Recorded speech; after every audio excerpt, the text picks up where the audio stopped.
Hello, this is a tutorial on how to add RAM to a Latitude E5440. The tools you're going to need in order to accomplish this task is a Phillips head screwdriver, preferably with a small little head so you can grab little tiny screws on there. Also, you will obviously need RAM in order to accomplish this as well. First thing you want to do in order to do this is remove the battery. In order to do that, you're going to take these two tabs right here and push them to the ends.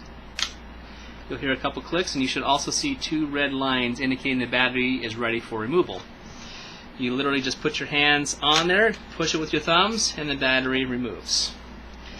Next, you're going to remove the 5 screws. There's one on each of these corners, one in the middle, and 2 screws next to the battery. Now these 3 screws on the outside and in the middle are all the same size. You're going to want to keep them together because the ones that hold the keyboard in are different sizes, so we don't want to get them mixed up. Now if you're having difficulty getting the screws out where the keyboard is holding the screws in, you can unscrew them and then of course turn the laptop upside down while holding it to make the screws come out. Next, we're going to remove the back case.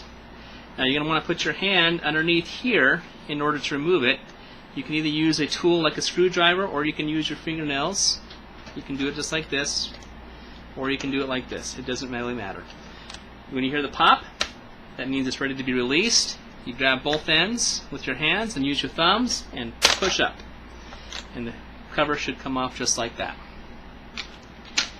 Now depending on what laptop you have, if you have a stick that's on the bottom bay right here, it should be really easy to add. All you have to do is take the RAM out, being careful not to touch these metal edges right here, the gold edges. Only hold it by the sides. Okay?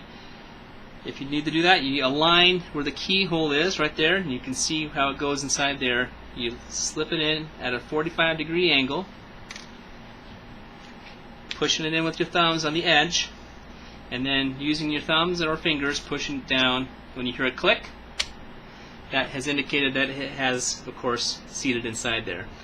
Now if you have a RAM that's on the top piece like this one I just inserted, you're going to have to remove the top piece first before you insert the RAM. Now these are two 4-gigabyte sticks. Okay? If you're installing just an 8-gigabyte stick and you're sharing it in your office, you're going to remove the 4-gigabyte stick and share it that way. Okay? Once that's completed, you're going to go ahead and put the cover back on. Now on the bottom, you're going to see these little teeth at the bottom of your edge right there. So you're going to put those in first, slide it on, and then using your hands, just kind of pushing down in a straight motion, and you'll hear clicking noises. Okay? And just making sure all of them are properly seated before you add the screws. Now it's a good idea before you go ahead and put all the screws back on to put your battery back in like this, and then turn the machine on to verify that the RAM has actually took. If that does happen, the machine will turn on and it will state that you have had the system RAM changed. If that machine screen comes on, you will just turn the screen off with the power button, and you can then proceed to put your screws back in. Now the 3 screws, we're going to go again back where they belong on the outsides, like this.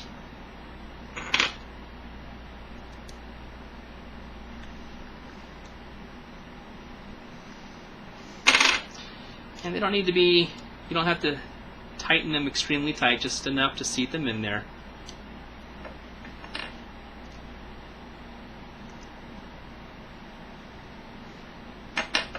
And once you've completed that, you have then successfully installed your RAM, and you are done.